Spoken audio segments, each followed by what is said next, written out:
नमः शिवाय मी YouTube family. कसा आहात तुम्ही? ठीक असाल, मस्त असाल, मजेत असाल. मी पण छान आहे, मजेत आहे. हे बघा सकाळी आमचं सुरू झालं.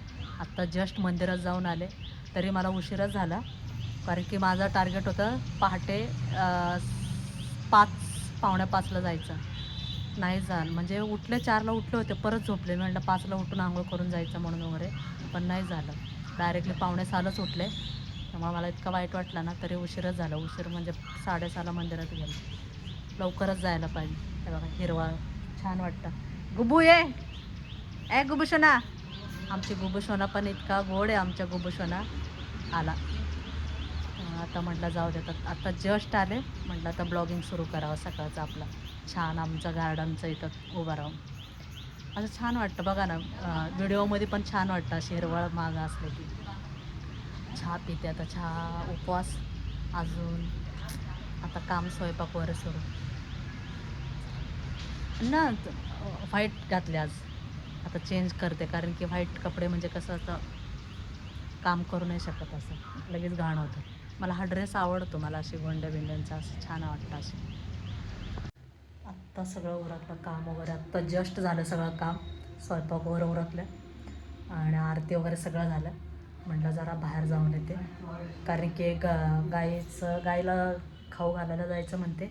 आता काय माहीत, त्यांचे ते गाईचं ते गेट उघडं, म्हणजे त्यांचे इथं ते बंद करतात ना गेट वगैरे. आता काय उघडं आहे का नाही माहीत नाही, सकाळी जमलंच नाही. म्हटलं जाऊन यावं, आता बघते तिकडं जाऊन येते पटकन घरी. स्वयंपाक वगैरे सगळं उरकलं आणि चेहरा बारीक वाटतं ना, म्हणजे असे एकदम असे सुकल्यासारखं असं. आणि आज एकादश पण आहे. काही लोक काल धरलेत एकादशी, काही लोक आज धरलेत एकादशी. काहीच कळालं, म्हणजे आत्ता निवेद्य दाखवावं का नाही दाखवावं तेही कळलं मला. काय एक आहे ते काकूंना फोन केला ते एकादशीचं, म्हणजे त्या म्हटल्या आमच्या इथं काल धरले होते, आता आमच्या इथं आज आहे, आज धरले. काहीच कळत नाही, असं काय 2-2 दिवस असं ठेवतात काय माहिती. ते असे सणवार म्हणू नको किंवा काय वगैरे अशी काहीच कळत नाही. मग 2-2 झाले, कन्फ्यूज होऊन जातं ना, मग असं कळतच नाही. मग आता आज धरले म्हटल्यावर आम्ही निवेद्य नाही दाखवू शकणार. आज झटपट होतो आणि लगेच होतो. मला 5 मिनटात केले. मी दूध आधीच उकळून ठेवलं होते गरम करून वगैरे, सगळं गार झाल्यावर मग ते सगळं हे टाकलं. ठराविक ड्रायफ्रूट्स टाकलेले मी, ज्या घरात अवेलेबल होतं तेच टाकलं. आज केले घेवडा, पांढरा घेवडा केला. पांढऱ्या घेवड्याची भाजी, रस्सा, आमटी केली. सगळ्यांचा आता टी व्ही चालला. सगळे आता टी व्ही बघत बसतात आणि माझं पिल्लूला बरं नाही. कोणाला दाखवते माझे पिल्लू, हे पिल्लूला बरं नाही बिचारे. ताप नाही वाटत आहे, पण सर्दी नाही का, अशी सर्दी बिर्दी झालेली तिला, अशी एकदमच अशी पार चेहरा उतरले माझ्या बाबाचा. चल दवाखान्यात जाऊन येऊया ना, एक इंजेक्शन घेऊन आले की बरं वाटेल का? हां हां अजिबात. ही एक ना आमच्या घरात, ही एक लय स्ट्रॉंग आहे बाबा. लगेच अशी माझी मोठी बहीण आहे ती एक, आणि हे दोघे आहे ना अशी लगेच अजिबात अशी दवाखान्यात जात नाही, अशी म्हणजे नाही का गोळी घेऊन बरं होतं त्या. नाही, मला तर दवाखान्यात गेल्याशिवाय पर्यायच नसतं, त्याशिवाय मी बरीच होत नाही. दादा पालक कितीला आहे? हां 20. 6 दिलं ना? हां ब्लॉग आहे.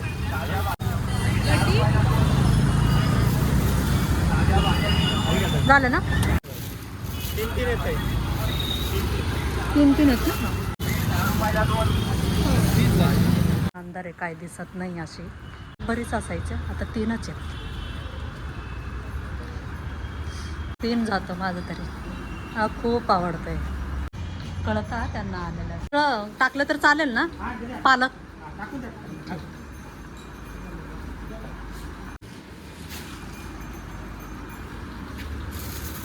काका हे काढून टाकावं दोरा वगैरे.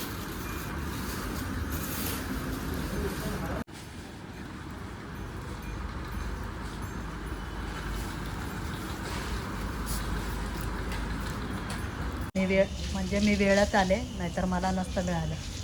एवढं वाया गेला असतं. बरं वाटतं. जे इथं येऊन जे सुख मिळतं ना, ते कुठंच मिळत नाही. माणसातमध्ये जा, कुठंही जा, पण सुख जे इथं मिळतं ना, छान वाटतं, भारी वाटतं इथं आलं. आम्ही लहानपणापासून आम्हाला माहिती येतं, म्हणजे नाही का, त्यामुळं तर आम्ही येत असतो इथं. पहिलं काय व्हायचं, पहिलं नारायणपूरला गेलो ना आम्ही, मग तिथं म्हणजे गायी असतात तिकडं सगळं नाही का, गावाचं आहे ना, त्यामुळे तिथं गाई भरपूर भेटतात. मग नारायणपूरला गेले की मग तिथंच टाकलं जातं, मग इकडे येणंच होत नाही. मग आता म्हटलं आता तिकडे गेले नाही म्हणून म्हटलं आता इकडे यावं. मी आमच्या घरच्यांचं जेवण चाललंय. हे बघा आत्ता आम्ही झोपणार आहे. आत्ता वाजले 3:30. आता इतकं झोप यायला लागले. आत्ता झोपते. उशीरच झाला आज तर लईच. तर व्हिडिओ आवडला असेल तर लाईक सबस्क्राईब कमेंट करा. भेटूया नेक्स्ट ब्लॉगमध्ये. Bye guys.